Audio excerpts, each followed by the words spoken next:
ne connaît pas grand-chose. Il ne sait pas prier. Il ne sait pas du tout prier. Quand la communauté arrive au moment de la Tefila, où nous disons le Shmoneh Esrei, et que au moment de la Tefila de Shmoneh Esrei, de la Hamida, ce moment crucial de la Tefila, il entend toutes les personnes qui sont dans cette synagogue pleurer avec ferveur, prier Dieu. Il se pose la question, mais pourquoi est-ce qu'ils sont tous en train de pleurer? Tout va bien, nos ennemis ne nous dérangent pas en ce moment. Pourquoi est-ce qu'ils pleurent pendant qu'ils prient leur Dieu le jour de Rosh Hashanah? Il ne comprend pas. Il se dit peut-être qu'il y a eu une dispute aujourd'hui dans la synagogue entre les fidèles de la synagogue, que Dieu nous en préserve.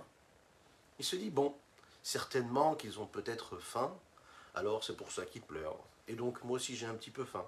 Donc je vais quand même moi aussi prier, et de ma façon, à ma façon, je vais pleurer comme eux. À la fin de la Tefila de Shmoneh Esrei, la communauté s'arrête de pleurer. Et là il se dit, pourquoi est-ce qu'ils ont arrêté de pleurer? Personne ne leur a servi un repas, pourquoi ils s'arrêtent de pleurer?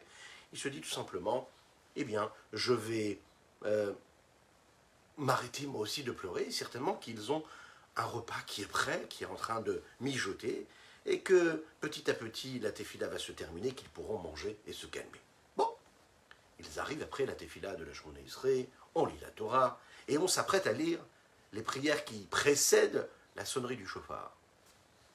Bon, il les regarde, tout le monde devient très très très sérieux, et là, au moment où le chauffard sonne, tout le monde se met à pleurer. Lui, il ne comprend pas, il ne connaît pas l'importance de cette mitzvah-là. Il voit que tous les autres pleurent. Il décide lui aussi de pleurer, mais il ne sait pas pourquoi. Il se dit, ah, certainement que le repas est prêt, mais comme ça prend du temps, peut-être qu'ils ont une raison de pleurer. Ils ont vraiment très très faim. Je vais aussi pleurer comme eux, moi aussi. Le tzaddik, quand il a raconté cette histoire à Bisraël de Rujin, leur a dit, vous savez, c'est ce que l'on ressent quand on est dans cet exil-là. Être en exil et attendre la Géoula, la délivrance. D'un côté, la seule chose que l'on veut, c'est que Mashiach arrive, que cet exil cesse, une fois pour toutes. Et d'un autre côté, notre quotidien, on le voit, on y investit beaucoup de temps et d'énergie. Ça, c'est important, ça fait partie de notre vie. C'est ce que Dieu nous demande, de notre mission sur Terre. Mais on oublie. On oublie pourquoi est-ce qu'on fait tout ça. Et comme on oublie pourquoi est-ce qu'on fait tout ça, on se perd en route. Et quand on se perd en route, eh bien on fait comme tout le monde. On pleure quand il pleure, on rit quand il rit. Et on joue avec les mêmes jouets, entre guillemets. On pense que la vie, c'est ce que nos semblables nous envoient, et que la société nous envoie, ou même ce que notre mauvais penchant nous dicte. L'honneur, la gava, l'orgueil, le pouvoir, l'argent, tout ça, qui nous fait oublier pourquoi est-ce qu'on fait tout ce qu'on fait, pour faire venir Mashiach. Lechaim, lechaim, lechaim, lechaim, lechaim. Boker Tov, les Koulam. Bonjour à toutes et à tous. Je suis infiniment heureux de vous retrouver en cette magnifique matinée que Dieu nous offre sur la terre. J'espère que vous avez passé un bon Shabbat. Shabbat Mevachim, on a béni le mois de Nissan. Et puis, le mois de Nissan, c'est le mois où nous avons reçu la Géoula, la délivrance d'Égypte. Et c'est celui Be'ezrat Hashem que nous allons voir, et pendant lequel nous allons voir la délivrance totale, celle de la venue de Mashiach. Dites Amen ve Amen, là où vous êtes, partagez, commentez et likez. Et on peut déjà démarrer notre cours de Tanya, juste après ces quelques notes de Nigun.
Boker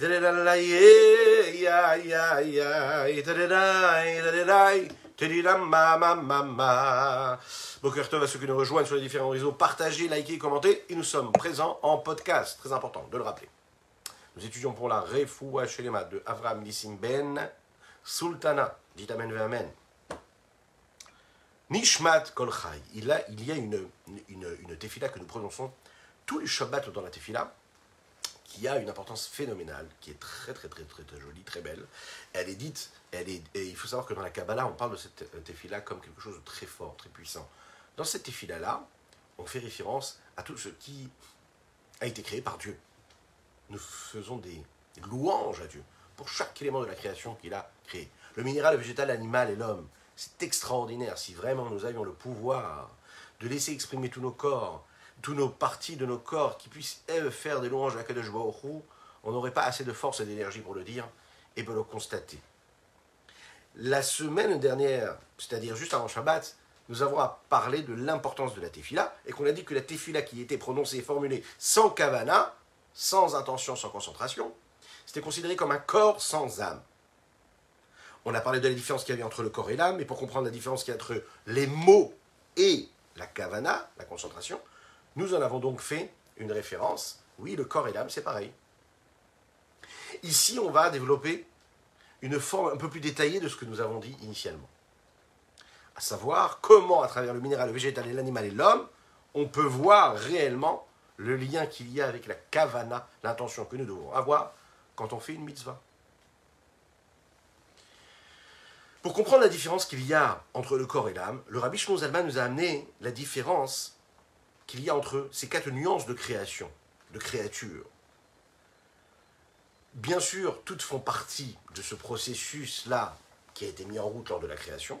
Toutes ont été créées par Dieu, par la nature, dans la nature, en la nature. C'est la nature même.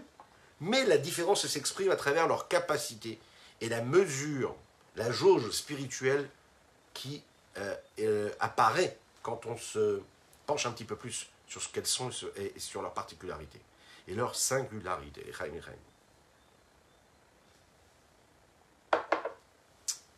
Ce qui nous permet de voir les nuances qu'il y a entre chaque élément, c'est surtout et souvent l'aspect spirituel qu'il y a dans la chose.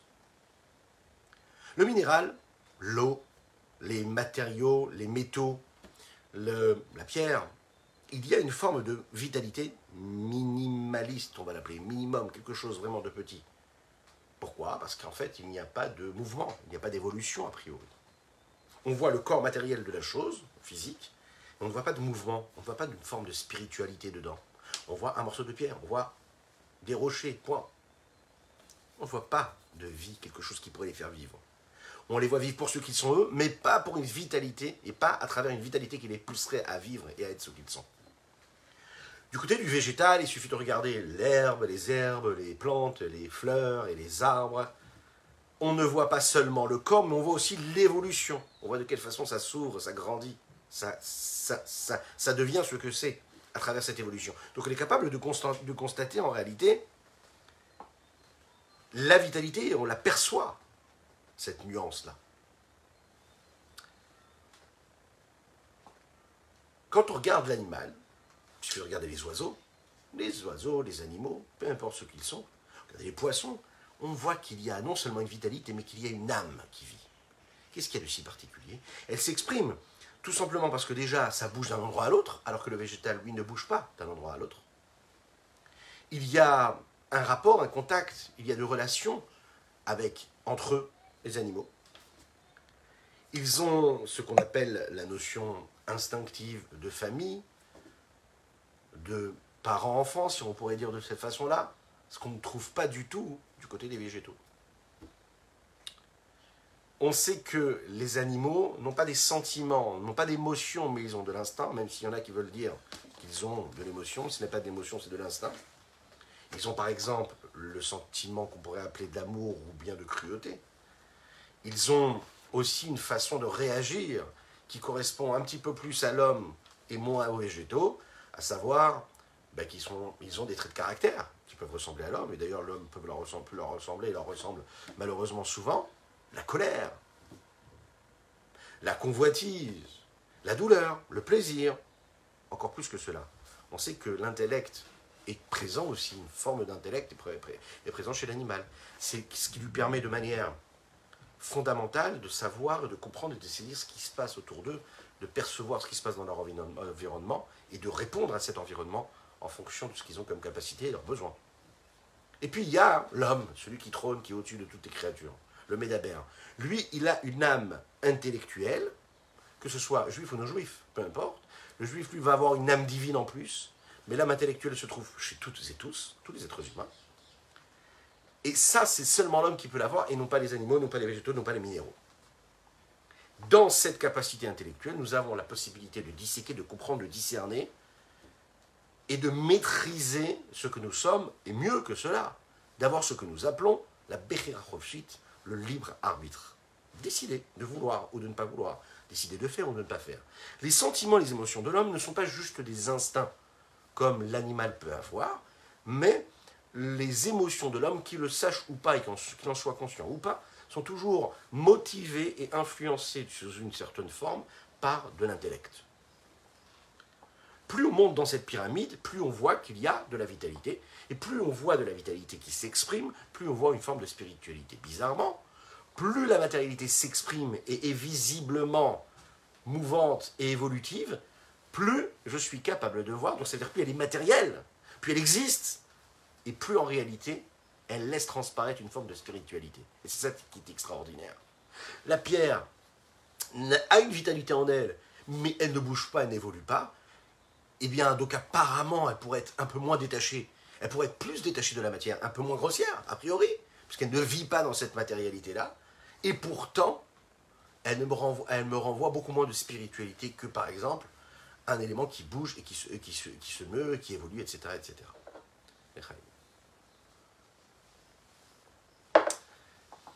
Ce qui est très intéressant aussi, quand on regarde cette pyramide, c'est que chaque élément, lui, est constitué des éléments qui le suivent et qui sont en dessous de lui. Il suffit de regarder par exemple le végétal. Le végétal a en lui du minéral. Pourquoi ? Parce qu'on peut le voir qu'il a en lui le corps même du végétal avant et après, ce qui a poussé ou pas. Il existe. L'animal, lui, il a en lui et le minéral et le végétal. Le corps lui-même, oui, corps physique même, mais correspond au minéral, puisque quand il cesse d'être vivant, il reste un corps physique, donc il a quelque chose de minéral. Mais il a aussi une évolution, parce qu'il va grandir, qu'il va évoluer, puisqu'il était petit, puisqu'il sera grand ensuite. Donc il évolue comme une plante qui va évoluer. Donc il a cette notion-là. Et il a ce que nous appelons Nefesh Achaya, c'est-à-dire l'âme de l'animal, c'est-à-dire cette vie-là, une vitalité propre à l'animal qu'il n'y aurait pas dans le végétal. Et on termine par celui qui est en haut de la pyramide, l'homme. Lui, il a de tout. Il a le corps qui lui est du domaine, donc du minéral. Il a en lui le végétal parce qu'il évolue, comme cette plante qui grandit et qui évolue de petit à grand. Et puis il a en lui une âme animale, comme le chai, comme l'animal, il a une âme animale qui vit en lui, mais il a quelque chose en plus qui est l'âme intellectuelle et, dans le peuple juif, l'âme divine de celui qui parle. Pourquoi est-ce que la création et les créatures de Dieu doivent être compartimentées comme ça, dans ces différentes nuances, catégories de créatures? Pourquoi pas 3, pourquoi pas 5, pourquoi 4? La raison, elle est que dans chaque créature, il y a une racine spirituelle qui se trouve, une source, dans le Créateur, en le Créateur, et qui existe à travers chaque élément qui a été créé. Le fait est qu'un élément du monde a une forme de conduite, a une façon d'être et de s'exprimer, parce qu'il a une source et une racine en Dieu qui est de cette façon-là ou de cette façon-là. De manière simple, on peut le dire de cette façon-là. Le fait que le monde soit conduit et vive et évolue d'une certaine manière, tout ça est motivé par les 10 paroles qui ont été prononcées par Dieu lors de la création. Bahasara Mahamarot Nivra Olam. Le monde a été créé par les 10 paroles, 10 que Dieu a prononcées. Dans ces paroles-là, il y a déjà le minéral qui a été créé. Bereshit bara Elokim et hashamayim ve et haaretz. Au commencement du créa le ciel et la terre, il y a dedans le Mahamar. Dans cette parole-là, la vitalité même qu'il y aura dans le minéral. Quand après Dieu dit « Taché haaretz déché », que la terre puisse donner des herbes, au moment où il dit ça, il y a la racine, la source même du potentiel de ce qui va pousser ensuite, du végétal. Ensuite, la même chose, « Ishretzwa maïm », etc. « Totse haaretz nefeshreya », quand il dit à la terre de faire sortir les animaux d'elle-même, il est en train de parler de l'animal, il donne le potentiel, et il crée un lien direct entre la source et la racine de la vitalité qu'il y aura dans l'animal ou dans le végétal. lorsqu'arrive la création de l'homme, il dit comme ça, Naase Adam, nous allons faire un homme, d'après la Kabbalah. La première source et la première racine de cette différence, et l'explication de ces nuances et de ces catégories de créatures, sont constituées des 4 éléments qu'il y a dans le nom d'Akadosh Baruch Hu. Yud, Ke, Vav, Ke. 4 lettres. Yud, Ke, Vav, Ke. Dans chaque lettre, il y a un pan de cette création-là. De la lettre Yud, nous parlons du Médaber, de l'homme, le premier. Et le deuxième lettre du nom de Dieu, c'est ce qui représente la vitalité qu'il y a dans le Chai, l'animal. Dans le Vav, c'est ce qui représente la vitalité et la source d'existence du Tzomeach, du végétal. Et dans le Et à la fin, c'est ce qui va donner la possibilité au domaine, au minéral, d'être ce qu'il est, d'avoir la vitalité qu'il a. Le lien qui est entre ces différentes lettres du nom de Dieu est expliqué d'une façon différente, et c'est ce que nous allons voir dans les mots du Tanya. Le dernier Et, lui, il correspond au minéral. Pourquoi? Parce qu'en fait, vous savez que toutes les forces, toutes les énergies qu'il y a du monde dans le monde, elles dépendent des 10 forces divines que nous appelons les Esser Séphirot. Chochma Bina Da'at, Chesed Gvura Tiferet, Netzachod Yesod, Malchut. La dernière, c'est Malchut. Elle correspond à quoi? À ce qu'il y a de plus bas, de ce qu'il y a de plus pragmatique, de plus terre, de plus existant ici-bas. Quand je dis terre, je veux dire ce qui rapproche le plus de ce qui est le minéral. De même, cette lettre-là, elle correspond à la Malchut, d'où viennent les lettres. D'ailleurs, dans le texte que nous disons que nous avons déjà eu l'occasion de développer, le Patach Eliyahu d'Eliyahu Hanavi, qui vient du Tikkun Zohar, de la Kabbalah, il dit là-bas que quoi? Malchut P, Torah Shbeal P Karinan là. Malchut, c'est P. La bouche, c'est la Malchut. La parole, c'est la Malchut. C'est la dernière séphira. C'est celle qui intègre tout ce qui a été dit avant, tout ce qui a été imaginé et conçu avant cérébralement, et qui prend une forme à travers la parole. Les lettres elles-mêmes, a priori, elles sont considérées comme du domaine. Elles sont consommées comme du minéral, c'est-à-dire inerte, a priori, comme un corps sans âme. Elles sont appelées en réalité dans la Torah, dans la Kabbalah, précisément dans le Sefer Yetzira, qui est ce livre de base de la Kabbalah, elles sont appelées des avanim, des pierres.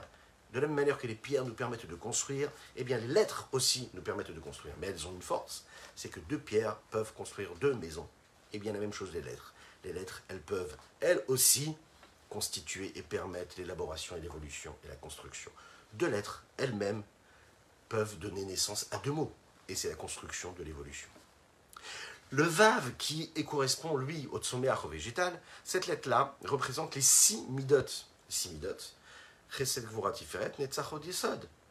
Les 6 vertus, qui, elles, sont l'évolution, ce qui nous permet de comprendre comment est-ce qu'on grandit de petit à grand. C'est ce qui se passe dans le végétal, comme on voit chez l'homme, que les différents traits de caractère, les différentes vertus que l'homme peut avoir en lui, elles évoluent en fonction de son évolution, de la façon avec laquelle il va grandir, de l'âge petit à l'âge un petit peu plus élevé.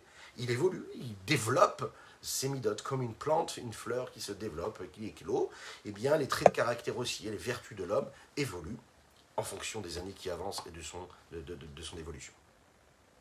Nous arrivons donc au E du nom de Havaye, Yud Ke Vav Ke, qui est la 3e lettre, qui correspond au Chai, à l'animal. Cette lettre-là, elle représente la séphira de Bina, Bina qui vient juste après, Chochma. Bina, quand on part du bas, elle est avant la première séphira qui est la Chochma. Et il est dit que cette séphira-là, elle est à un niveau de Chaya. Chaya. Et ensuite, nous avons la lettre Yud. Yud, elle, correspond au Médaber, celui qui parle, à l'être humain, ce qui représente bien sûr la Chochma, puisque qu'est-ce qui définit l'homme? C'est justement la Chochma, sa capacité de sagesse, de compréhension et de force intellectuelle. Regardons dans les mots ce que le Rabbi Shlomo Zalman nous dit ici.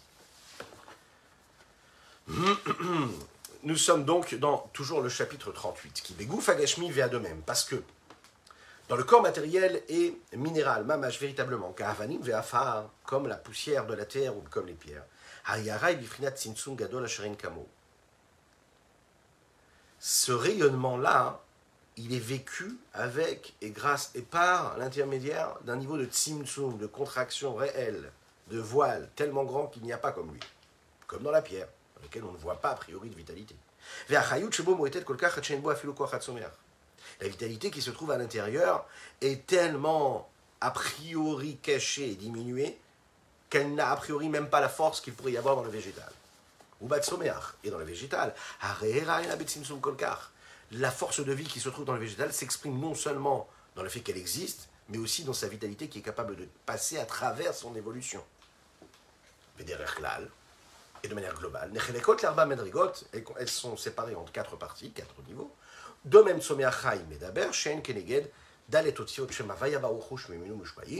elles sont influencées par les 4 lettres du nom de Dieu, comme on vient le définir ici. De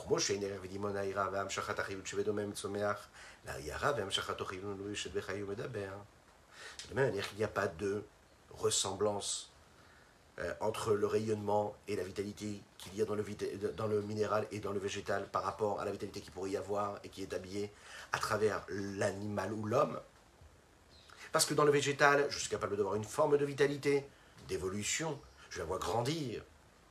Alors que dans le Chai ou le Medaber, dans l'animal, celui qui parle, je vois la vitalité qui est beaucoup plus grande, beaucoup plus élevée, mais qui en même temps qui est totalement différente. Je ne vais pas la définir, je ne vais pas la décrire et lui donner sa force uniquement parce que je la vois grandir. Parce que dans l'animal ou dans l'homme, on voit en fait une force de vie, on voit une action, on voit une évolution, on voit quelque chose de concret.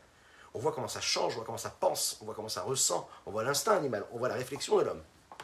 On voit quelque chose d'élaboré, de construit. Av Shebekula n'est bien que dans les 4 niveaux. Or, on est d'accord que c'est la même lumière de Dieu qu'il y a. Celle qui permet à la pierre d'être la pierre et à l'homme d'être l'homme. C'est la même. C'est quelle lumière? C'est la lumière de Dieu. Mais il va quand même y avoir quelque chose. C'est qu'en fait, le voile n'est pas le même. Cette lumière qu'Akadosh Baruch Hu nous donne et qu'il met ici-bas sur terre, qui va passer à travers ce vêtement, c'est-à-dire cet outil de transmission, de passage, qui permet d'être le canal de cette vitalité divine ici-bas sur terre, qui est ce qu'on appelle le Noga. Le Noga, c'est-à-dire une énergie qui, elle, va être neutre et qui peut être utilisée à bon escient ou à mauvais escient, du côté du bon ou du côté du mauvais, mais c'est une énergie divine. De la manière qu'il n'y a pas de différence entre l'énergie qu'il y a dans le végétal et le minéral et l'homme, eh bien, il n'y a aussi pas du tout de ressemblance qu'il pourrait y avoir à travers cet exemple que nous prenons du corps et de l'âme dans la mitzvah et dans la kavana. Il n'y a pas de différence entre il n'y a pas de rapport possible et de comparaison possible entre eux. La lumière qu'on sera capable de faire descendre, c'est-à-dire l'émerveillement et le dévoilement de la lumière de l'infini du Saint béni soit-il, qui est quoi? L'expression même de l'intériorité de la volonté de Dieu. Sans qu'il n'y ait aucun voile, sans qu'il y ait aucun vêtement qui cache.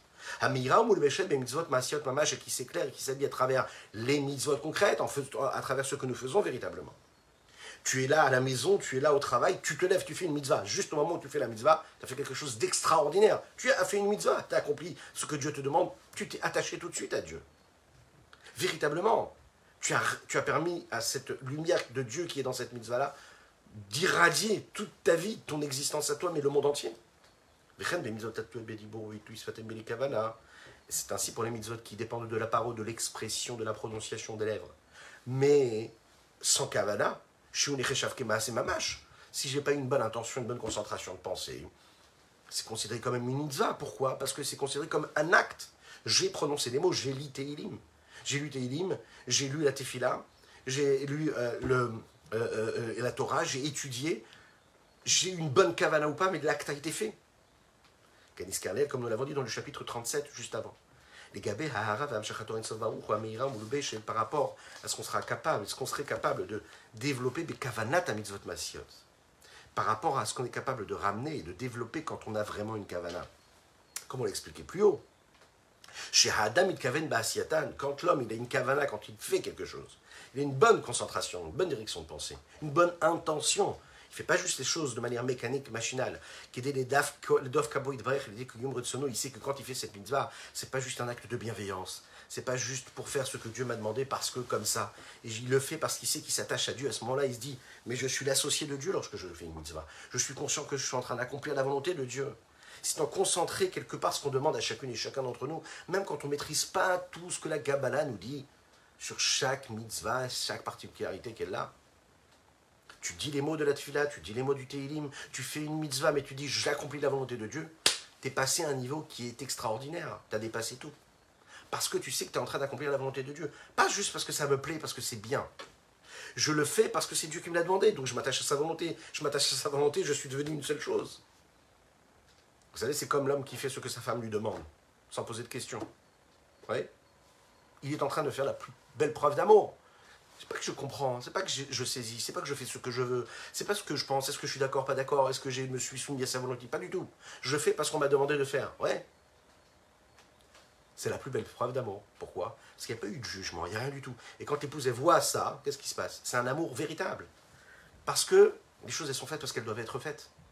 Donc c'est un lien, c'est un contact, un partage qui va dépasser toutes les différences, qui crée quelque chose de totalement élevé, d'infini, d'illimité. Et c'est ce qui se passe avec Dieu. Quand tu fais une mitzvah juste parce que tu accomplis sa volonté, tu es tranquille. Cherche pas à comprendre et où est-ce que tu es toi dans la mitzvah, comment tu ressens toi la mitzvah, qu'est-ce que tu éprouves si tu vas étudier de cette façon-là, si tu éprouves, qu'est-ce que tu éprouves quand tu étudies ce sujet, est-ce que ça te plaît, est-ce que ça te correspond, ça te correspond pas. Qui es-tu? Non, tu te rabaisses un petit peu. Je le fais parce que Dieu m'a demandé. C'est la chose qui m'intéresse. Le reste, ça m'intéresse pas. Ça me permet un niveau très très élevé. Ça, c'est le lien direct qu'il pourrait y avoir. Et qui permet à l'homme de vivre une expérience qui est extraordinaire, qui dépasse tout en réalité. Comme par exemple, toutes les mitzvot que nous faisons à travers, par exemple, la lecture du schéma, les bénédictions que nous faisons avant de manger ou bien après avoir mangé. La tefila, la kavana que nous avons et qui dépendent de l'expression, de la prononciation des lettres. Et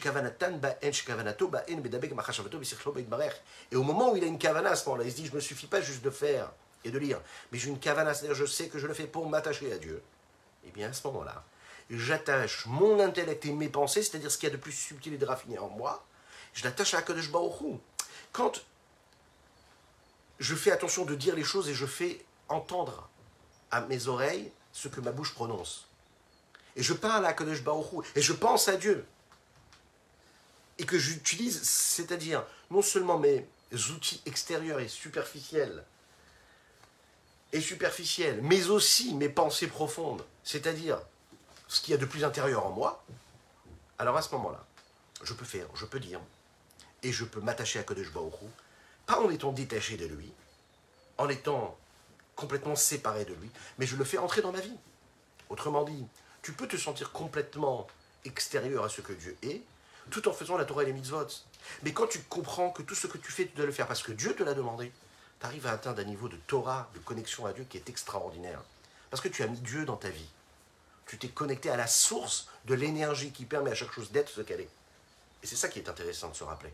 Peu importe ce qui peut se passer autour de toi, peu importe ce que l'un te fait, ce que l'autre te fait, ce que toi tu dis, ce que toi tu dis pas, peu importe si ça va comme tu veux ou pas, quand tu fais ce que Dieu te demande, et que tu le fais parce que lui te l'a demandé, tu t'attaches à la racine, à la source de vitalité qui génère la vitalité de chaque élément du monde qui t'entoure, que ce soit le minéral, que ce soit le végétal, que ce soit l'animal, ou que ce soit les hommes. Voilà ce qu'on pouvait dire sur notre tailleur du jour. Je vous souhaite une excellente journée. Je vous invite à partager, à liker, commenter et à vous abonner à cette page-là, mais également sur les différents réseaux. Ils sont présents également, ces cours-là, en podcast sur les différentes plateformes. N'hésitez pas à vous y rendre. Vous avez le lien sur la publication. Et puis, je vous dis à très bientôt. Je vous souhaite un bon Shavuot Tov ou Mazal Tov. Des bonnes nouvelles, matérielles et spirituelles, dans la gratitude et l'abondance matérielle et spirituelle.